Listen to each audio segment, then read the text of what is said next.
Ladies and gentlemen, welcome back to the Players Own YouTube channel and welcome to our Euro 2024 Matchday 1 predictions.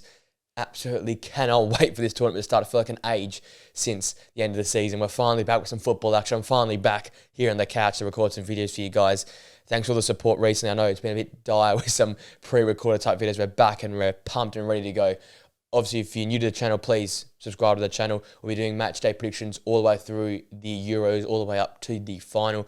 And we're going to employ our point system, which we use for the Premier League predictions, which is 3 points for the correct scoreline, 1 point for the correct result predicted, and obviously 0 for neither. So come along with the journey, see how you guys go in terms of predicting these results as well. Some massive games here in match day 1, some close games, some massive games for those teams who are trying to qualify to the third place or second place position and just scrape in to the next round. So really, really exciting to see. I cannot wait for it. As I said, I feel like it's been ages since there's some proper football to be excited about. As I say, guys, if you're new to the channel, please like, comment, subscribe. Obviously got live streams basically daily throughout the Euros, so I'll be live on the channel doing some live watch along. So please come along and join me for that. The first one tonight being Germany versus Scotland, which I absolutely cannot wait for the opening game of the tournament. With it all being said, ladies and gents, let's get straight now into the predictions.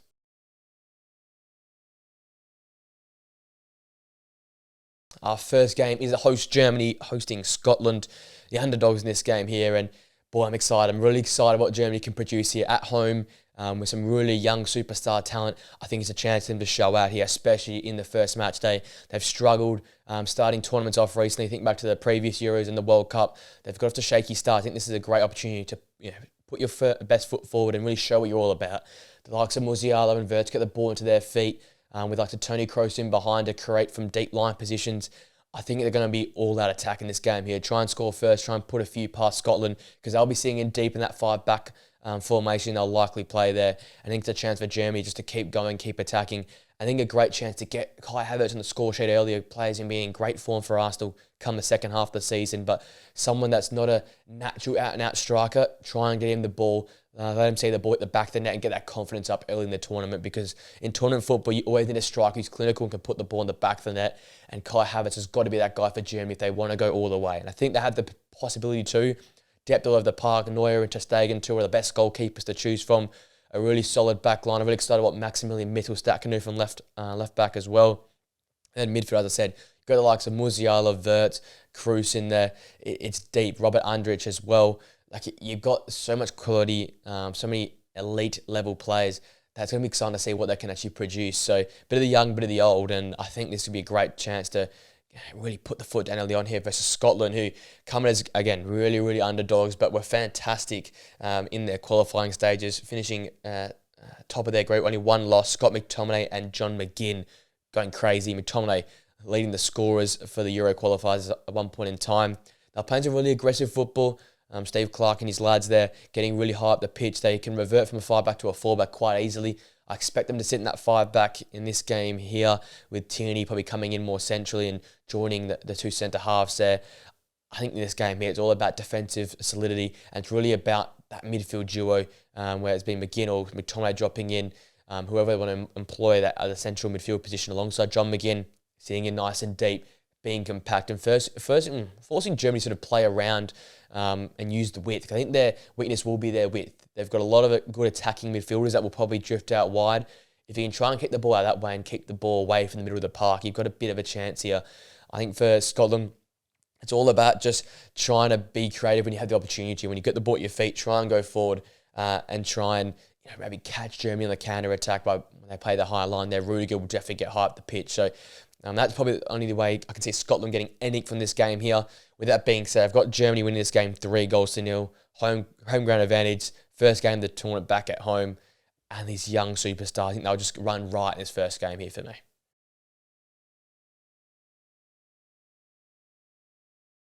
Next game is Hungary versus Switzerland. Another one from Group A to keep an eye on for a really interesting little matchup here. Hungary in some great form recently, 4 out of 6 wins. 4 wins out of the last 6 games. They come in some decent form. Obviously, Dominic Szoboszlai is the guy to look out for. The Liverpool creator will be at the heart of everything good for Hungary in this game here. And I think they come in as underdogs in this game here because of the depth and the experience that the Switzerland side have gotten. A really good tournament side. Hungary, should find their feet. not as strong, not as, I guess, in terms of depth, and don't quite have the depth there, but looks like a Peter Galassi in goal. I think really important with Salah at the back there, Bundesliga centre-half. He'll be important to try and keep out this Switzerland side. Has a lot of young talent, a lot of pacey quality, a lot of experience in midfield that can break a game apart. And I feel like for Hungary, it's going to be that combination of Salah and also Peter Galassi in goal, with Dominic Szoboszlai just being that outball, being that guy who can create something out of nothing for the side. They will be playing a lot of defensive in this group, probably one of the weaker sides in the group in many regards. So a real uphill battle to go and qualify, but a chance here early on because Switzerland, first game of the tournament, your first game of the tournament, teams haven't worked each other out yet, to maybe grind out a result. So I feel like they'll sit in deep, try and keep it 0-0 for as long as possible, and that's the way they'll try and get a result out of this game here. Looking at Switzerland, they're really exciting. A few more experienced players and a few exciting players. Zeki Amdouni, for me, his dynamism might be the difference maker. Again, when you've got a team like Hungary that will likely sit in and likely defend first, you need someone like Zeki Amdouni to break the line almost with some dynamic running, skipping past defenders or a run in behind. That's sort of what you want. That direct nature could be the difference maker in this game here. And it's if he has the ability to find the back of the net, though we saw in the Premier League missing a lot of easier chances. So key for him as well. And then for me, the difference makers in midfield. Granit Xhaka and Remo Freuler in that midfield area. Obviously, Xhaka's elite form at Bayer Leverkusen, carrying them throughout parts of the season here. And Freuler's experience, his intensity, his industrious nature in midfield, really important to get the ball and keep the ball for Switzerland. When they lose it, these guys can win the ball back quickly and get them back in the attack. The more you can keep on top of Hungary and keep pressuring them, the cracks will show and they'll eventually break through. So for me, the midfield industrious nature of those two there will be very, very important to try and win this game of football. For me, this game will be one who can take the key chances. I think Switzerland have that quality, have that ability to do it. It's going to be nice, gritty, tight type of game of football. I've got Switzerland edging it for me 1-0.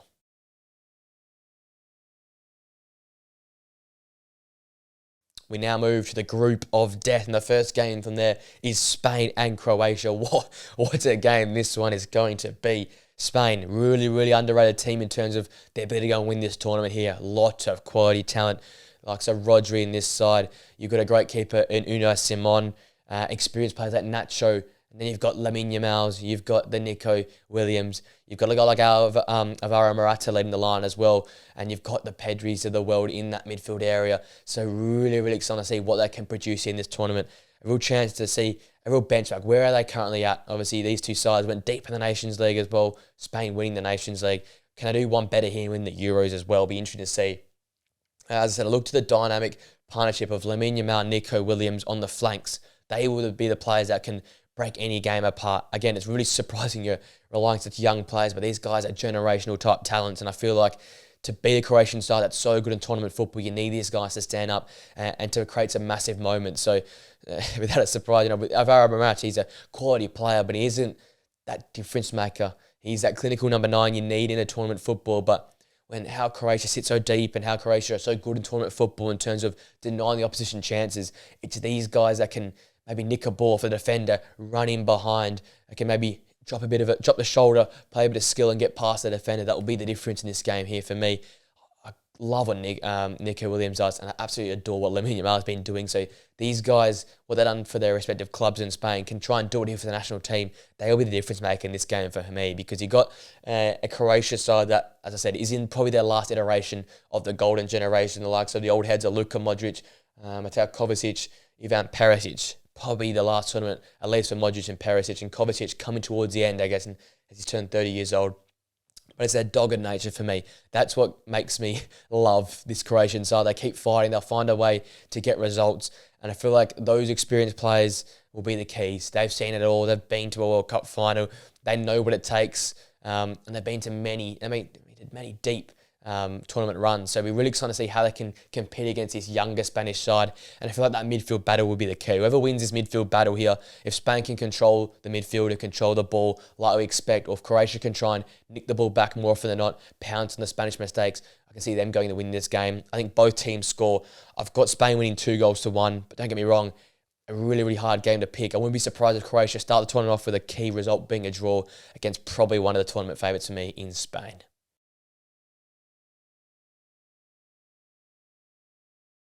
Our next game sees Italy host Albania. A really interesting game here to keep an eye on for. Italy coming to the tournament not on the greatest form. Nearly got knocked out of automatic qualification for the Euros.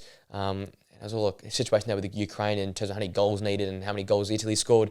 But they got through, the defending champs, but they did miss the World Cup, obviously, in 2022 as well. So, again, not the greatest turnaround since that last tournament win, and definitely not one of the favourites for this tournament here. But maybe that's what Italy need, just coming in as underdogs, coming in under the radar, and maybe a chance just to go and sneak the way through here of the group of death and maybe find a way into a round of 16 game. For them, the identity has always been defence, but in time that identity sort of shifted a little bit, and you got the likes of Chiesa up top there that I think for me, alongside Scamacca, will be the keys in this tournament here. Can they find a way to goal? Because I think for Italy, defensively they're okay. They're not the elite defensive unit they had in previous years. So you're going to have to find a way to keep scoring goals as well.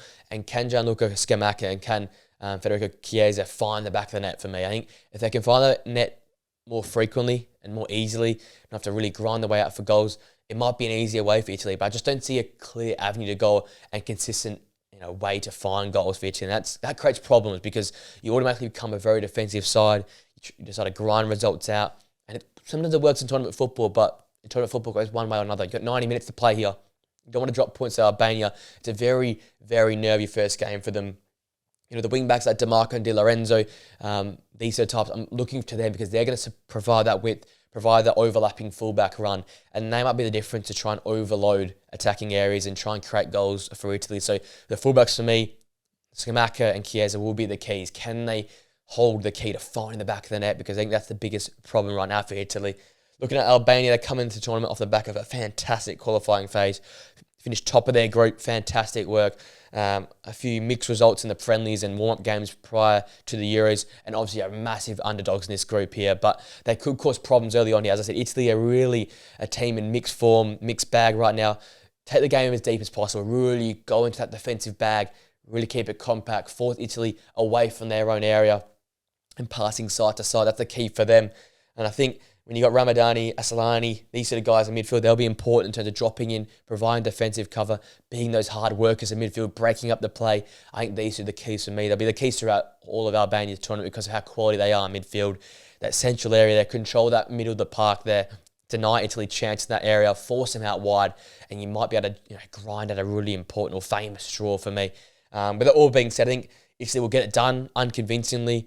Got them winning this game 2-0. I think an early goal and a late goal gets it done, but Albania will make it hard for Italy here.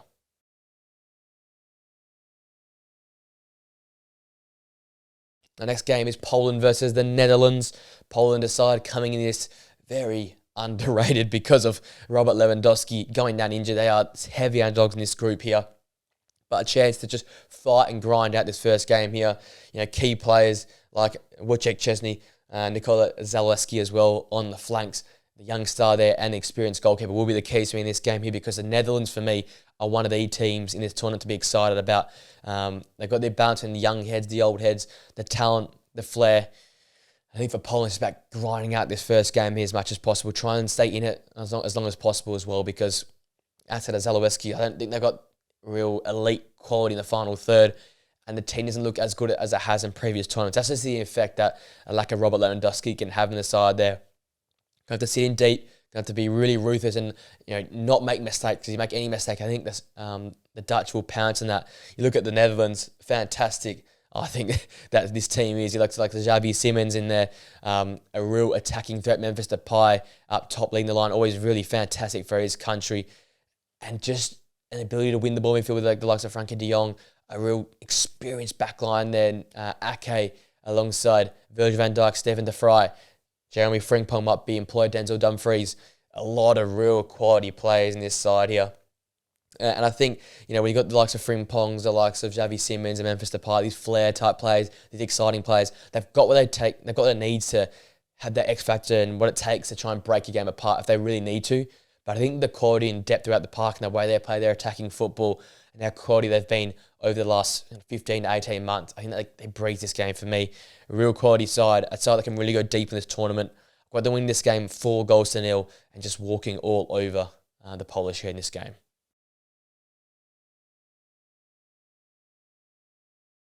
Our next game is going to be a tight one. Slovenia versus Denmark.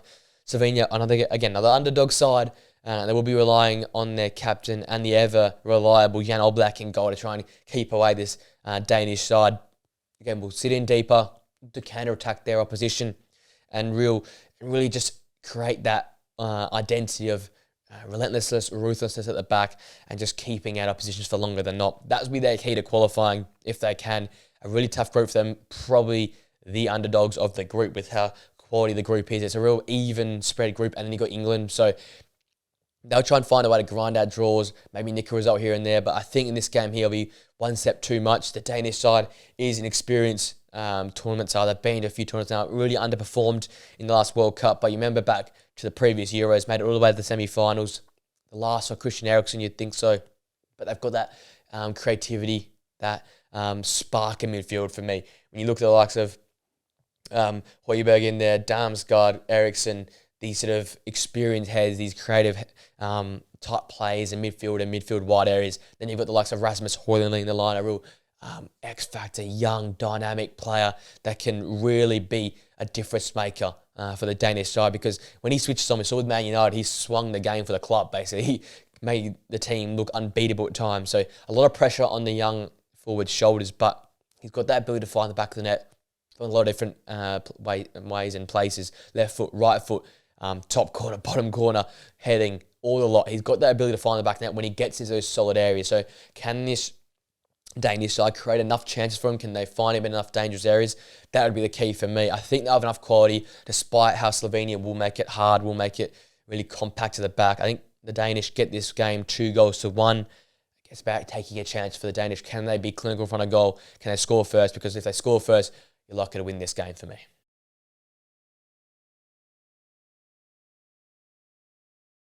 Our next game is Serbia take on England. And the first chance to see England, one of the favourites for this tournament, go out there and play their football.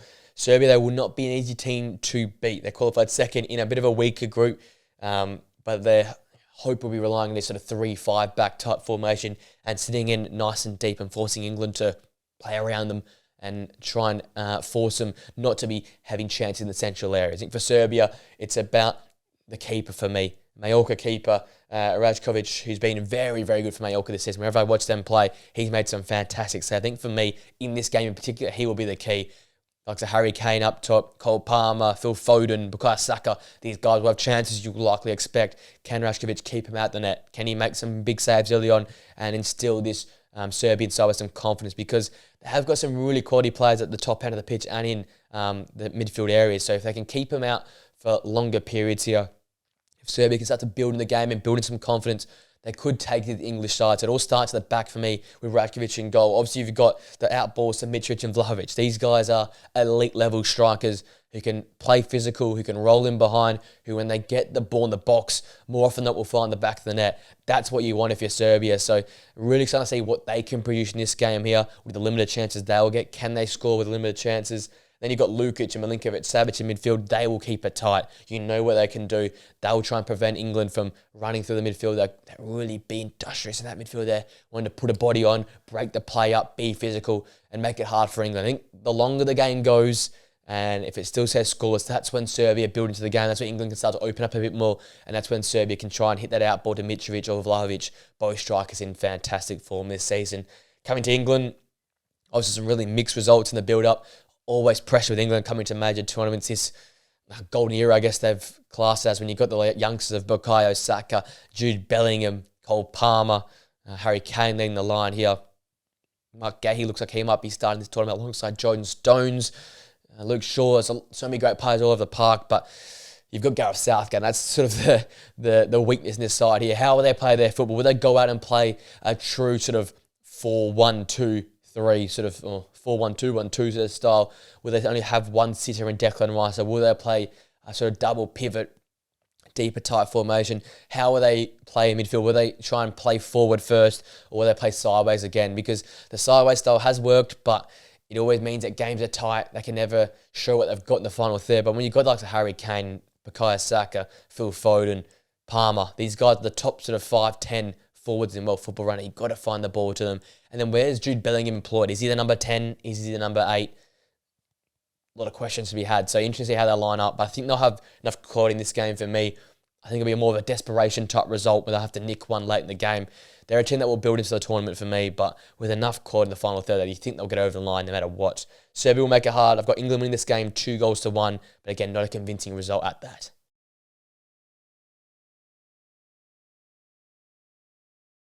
The next game is Romania and Ukraine. Romania coming into this tournament on the back of back-to-back goalless results and goalless draws. Not a team in great form and probably one of the worst teams in the tournament. They'll be relying on defensive football, so likes of Dragusin and likes of Rakotovan at the back will be key players for them. Probably sitting in a 5-back formation and trying to keep the Ukrainian side out. I can't have doing much in this game here. For me, it's the Ukrainian side. A lot to be excited about. Mykhailo Mudryk, Dovbyk, Sergankov as well. These guys in the wide areas and up top will be exciting to watch. Can they find the back of the net here in this game here?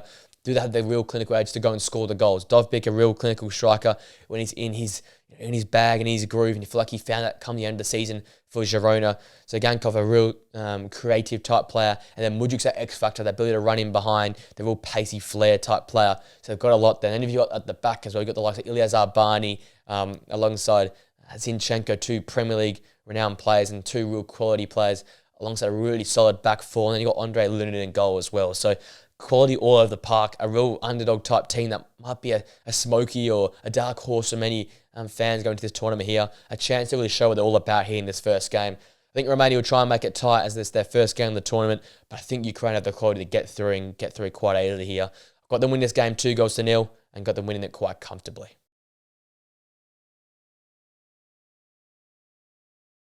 Our next game is Belgium hosting Slovakia. What a game this one will be. Chance to see what Belgium can do early in the tournament. For some reason, going under the radar a bit in this tournament here. Not as one of the top three teams to be excited for, but a chance to show what they're all about here. They've gotten to late into tournament football across the last few tournaments, but haven't really had that ability to go and win something or go deep into a final. This might be the chance with no pressure on the side. They could go and do it. That definitely would improve on the 2020 Euros when they got to only the quarterfinals and knocked out by Italy. Then they want to go to a semi-finals at least. This side here has got so much talent. You'd think Trossard and De Bruyne, those sort of high up the pitch playmakers. Romelu Lukaku up top, who is always fantastic for Belgium as well. Really, really excited to see what they can produce in the final third, especially against a Slovakian side that will likely sit in really, really deep and really, really force them to really try and break through the lines through some creative style of football. That's what Trossard, De Bruyne and Lukaku can do. We obviously know how Trossard finds goals out of nothing for Arsenal. He will try and do the same for Belgium. De Bruyne has got the defence-splitting pass on point. You know how he can play his football. And obviously Romelu Lukaku, a really, really clinical striker when it comes to Belgian football. Inconsistent at club football level, but for Belgium, every time he puts that shirt on, wow, the guy is a lethal finisher. So when he gets in the final third, when they find him more often than not, I feel like he'll be a guy that can rip a game apart here. And someone who'll definitely be able to rip this game apart with his pace will be Jeremy Doku. Fantastic year for Manchester City. Someone who I think will break onto the scene and establish himself as one of the great Premier League and world wingers in this tournament here because of what he will do for Belgium. I think he can be a difference maker, especially against a game against Slovakia. We'll try and make it hard. We'll try and probably overload onto Kevin De Bruyne, deny the ball to the feet of Romelu Lukaku. It could be like a Jeremy Doku who doesn't have as much attention on him to run in behind to maybe create something with his smart, silky skills in the final third, in the box there, to try and win the game for them. I think if one goal goes in, a lot more will go in. The Slovakian side will rely on the likes of Skriniar and David Hanko, two experienced players on the left side of their defence to try and keep Belgium out. But I think, seriously, to be honest, it's going to be Belgium to win this game quite comfortably. I think if Slovakia can keep it disciplined and keep it tight, they can take it deep. But I think the quality and the overloading difference in talent will be on show for me here. I've got Belgium in this game 3-0 and getting it done quite comfortably for me.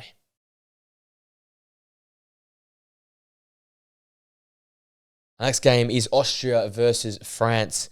Austria coming in as heavy underdogs to this game and probably the tournament now with David Alaba out, their key player out injured. There goes your ball-playing player. There goes your experience head and your leader on your pitch. As such, the Ralf Rangnick system will be employed, which will be the counter-pressing, trying to get into the French face and not allowing them much time on the ball, not allowing them time to pick the pass and play through the lines. And that will be the key for me. If they can employ that counter-press well, they can maybe cause the French some problems in this game here.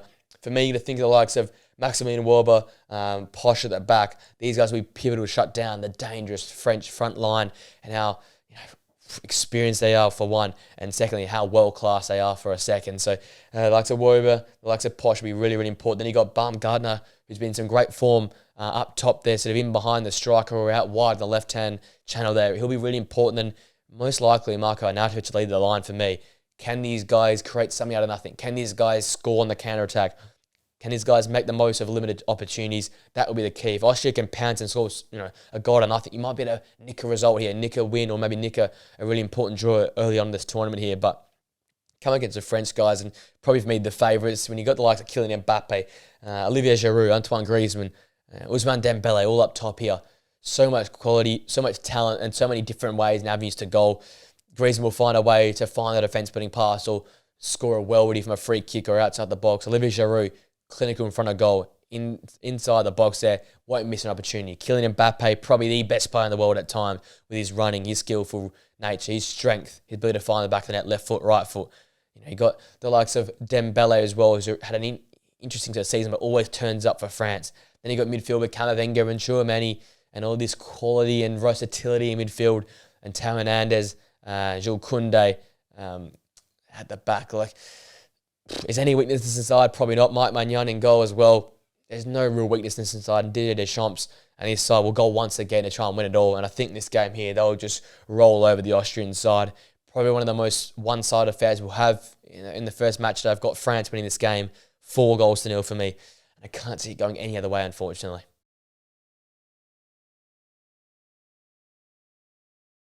But what we're going to talk about is someone that, again, that won't get talked about, but is very, very exciting. It's Turkey versus Georgia, and I feel like a bit of an idiot hyping it up, but it's going to be very, very exciting. Turkey coming to this tournament with the hope of trying to do something special here. A lot of quality players on their side, a real underrated side in terms of how much quality talent they've got all over the park. You look at this midfield area, Hakan, Çalhanoğlu, Koku, Özkan as well in midfield.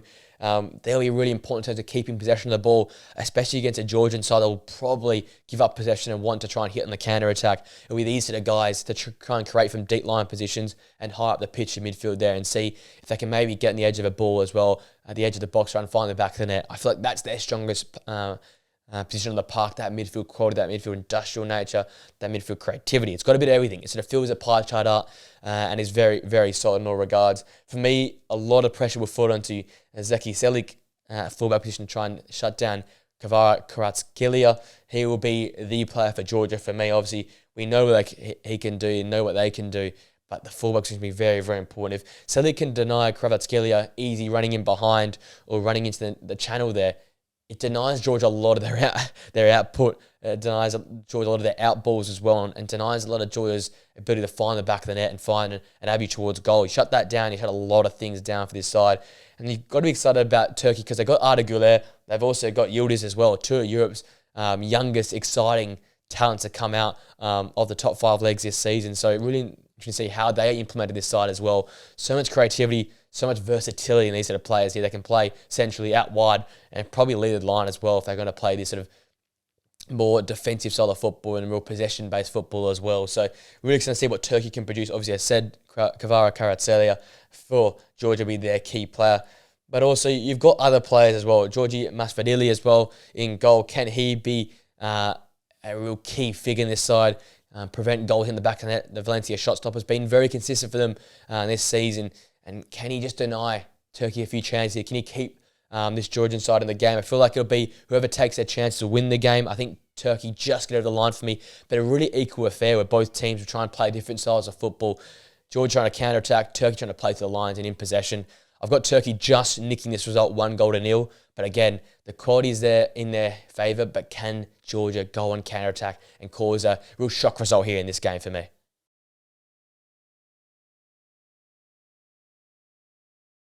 Now we come to our final game, and I'm very excited about this one here. It's Portugal hosting Czechia. A chance for Cristiano Ronaldo to try and do it once again in his 6 Euros tournament. The man is the GOAT for me, but he's here to try and take it all. And I think Portugal have just an underrated chance to try and go deep in this tournament here. Real quality in midfield areas, experience down back, and obviously the great man leading the line. you're going to be excited about this team, what they can do.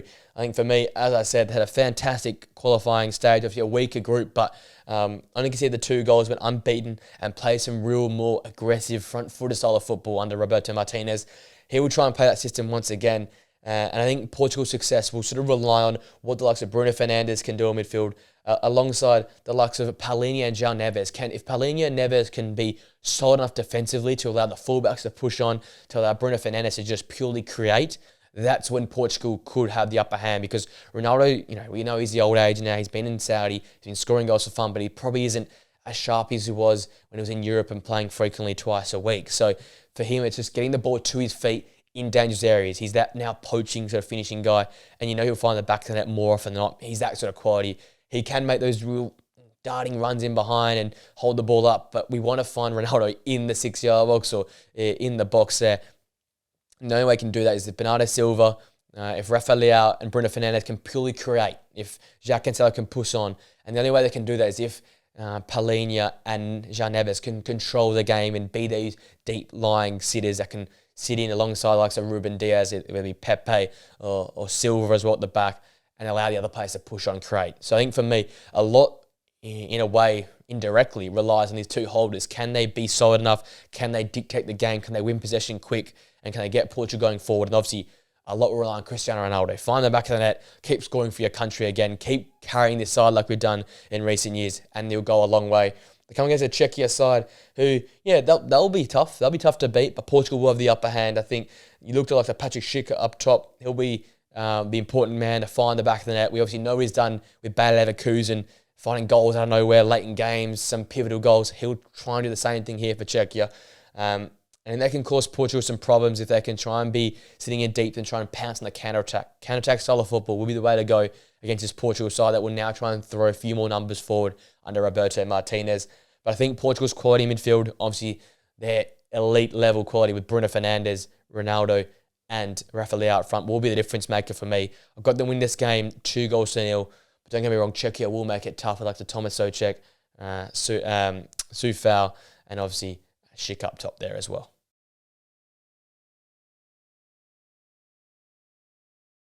That being said, ladies and gents, that brings the predictions for Matchday 1 for the Euros 2024. I know it's a bit of a longer video, but I have to preview the teams a little bit as well. So following predictions will be a little bit more shorter, but cannot wait for game 1 to start. Obviously, Germany versus Scotland. It'll be live streamed here on the channel later today. So please join me for that. If you're new to the channel, please smash a like on it, subscribe to the channel. We are trying to grow here. 500 subscribers have been hit. We're trying to hit a K at some point next season, but it would be great if we can get a few more viewers here in this Euros tournament. That'd be much appreciated. Hope you do the rest of your day. Enjoy the start of the Euros here. I cannot wait for match day 1. Hope you have a great day today, and I'll see you guys in another video very, very soon. Till next time, guys. See you later.